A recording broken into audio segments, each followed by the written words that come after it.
Coucou les petits loulous, j'espère que vous allez tous très bien. On se retrouve aujourd'hui pour une nouvelle histoire.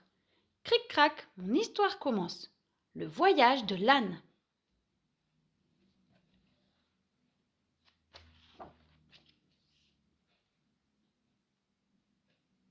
Dans la ferme d'en bas, du côté de Villapourçon, vit un âne qui s'ennuie. Le jour d'avant est comme celui d'après, la semaine d'après comme le mois d'avant. Et tous les jours, le coq hurle sur son tas de fumier. Le cochon farfouille dans son auge, le lapin tape la patte dans la cour, la chèvre mâchouille des feuilles de noisetier. L'âne qui tourne en rond a besoin d'autre chose pour être heureux. Autre chose? Oui, mais quoi? Dans un coin oublié de la ferme, dans barouille une vieille camionnette. Les beaux jours arrivent et l'âne, bon mécanicien, décide de la remettre en état. Intrigué, le coq se présente le premier. « Bonjour l'âne, tu bricoles quoi sur cette camionnette ?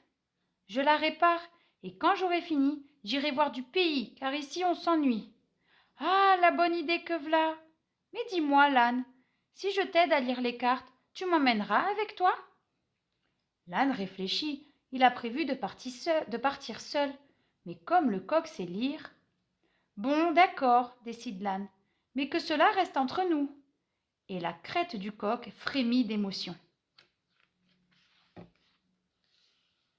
Puis vient le cochon. « Bonjour l'âne, tu bidouilles quoi avec cette camionnette ? Je la répare, et quand j'aurai fini, j'irai voir du pays, car ici on s'ennuie. Ah, la bonne idée que v'là! Mais dis-moi l'âne, si je t'aide à porter les bagages, tu m'emmèneras avec toi ? L'âne embarrassé se dit que son dos est déjà bien fatigué, et le cochon est si fort. Bon, d'accord, dit l'âne, mais que cela reste entre nous. Et la queue du cochon se tire-bouchonne de joie. C'est ensuite au tour du lapin. Bonjour l'âne, tu traficotes quoi sur cette camionnette ? Je la répare, et quand j'aurai fini, j'irai voir du pays, car ici on s'ennuie. Ah, la bonne idée que v'là! Mais dis-moi l'âne, si je conduis quand tu es fatigué, tu m'emmèneras avec toi ? L'âne est très ennuyé, mais il est piètre conducteur et le lapin est un as du volant. Bon d'accord, dit l'âne, mais que cela reste entre nous. Et les oreilles du lapin s'envolent de bonheur. Enfin, la chèvre pointe le bout de ses cornes. Bonjour l'âne, tu rafistoles quoi sur cette camionnette ? Je la répare, et quand j'aurai fini, j'irai voir du pays, car ici on s'ennuie. Ah, la bonne idée que v'là! Mais dis-moi, l'âne, si je te chante des chansons le soir sous les étoiles, tu m'emmèneras avec toi ?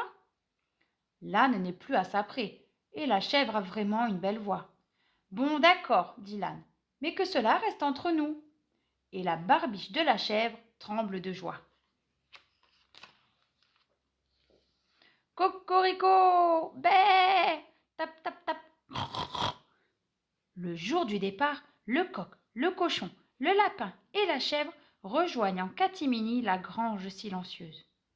Une dispute éclate, car chacun se croit seul à partir, et ce raffut de tous les diables tire l'âne de son sommeil. Les amis, arrêtez de vous chamailler. La route nous attend, et il y a de la place pour tout le monde. Installez-vous.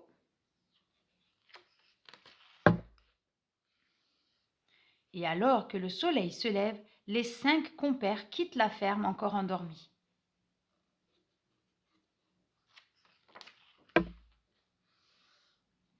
Ils descendent vers le sud, direction l'Espagne, car l'âne veut voir au détroit de Gibraltar si ce qu'il cherche s'y trouve. Chacun est d'une grande utilité pendant le voyage. On ne se trompe pas de route, les bagages sont bien rangés, on ne rate aucun virage, on chante à tue-tête. Bref, tout se passe très bien, ce voyage est une fête.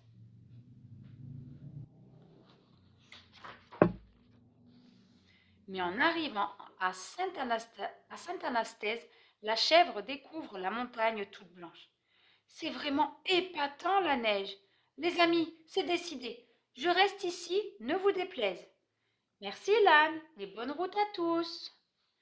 Puis, en passant à Nogaro, à côté du circuit, le lapin dresse ses oreilles. C'est vraiment ébouriffant ces bolides qui roulent à toute berzingue. Les amis, je reste ici, ne vous déplaise. Merci l'âne et bonne route à tous.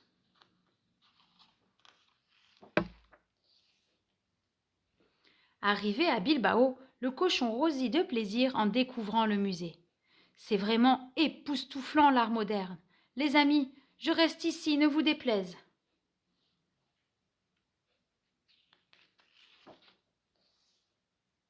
Merci l'âne et bonne route à tous. À Séville, enfin, le coq tout ému s'écrie. C'est vraiment beau le flamenco. Désolé l'ami, mais je reste ici, ne te déplaise. Merci l'âne et bonne route. L'âne se sent tout déconfit, mais comme il est d'un naturel obstiné, il continue jusqu'au détroit de Gibraltar. Une fois arrivé, il s'assoit sur un muret face à la mer, regarde l'Afrique et laisse le temps passer. C'était seulement ça que je cherchais, du vent chaud entre les oreilles et la mer à mes sabots. L'âne est content, mais pas heureux. Quelque chose lui manque encore. À nouveau, il tourne en rond. Mais un jour, un drôle de tintamarre intrigue l'âne, qui pointe son museau vers le port. « Bonjour l'ami, que trafiques-tu sous ce vieux pédalo ? Je le répare, et quand j'aurai fini, je tente la grande traversée vers l'Afrique. Mais dis-moi l'ami, si je t'aide à pédaler, tu m'emmèneras avec toi ?»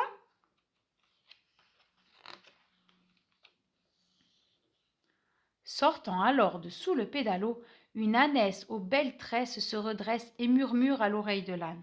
« Bon, d'accord, mais à 2 conditions. Je pédale à gauche et je tiens le gouvernail. » L'âne tout chaviré, tout ébobie, fait oui de la tête. Oui pour la vie, fini l'ennui. Et pédali pédalo avec l'ânesse, ils fendent les flots. Chers amis, me voici heureux, comblé. Tout ce que je cherchais, je l'ai trouvé. Nous vous attendons pour les prochaines vacances. L'âne. Cric-crac, mon histoire est terminée. Si tu as aimé cette histoire, laisse-moi un petit pouce bleu. Et si tu veux savoir quand une nouvelle vidéo est disponible, demande à un adulte si tu peux t'abonner. À bientôt les petits loulous, bye bye.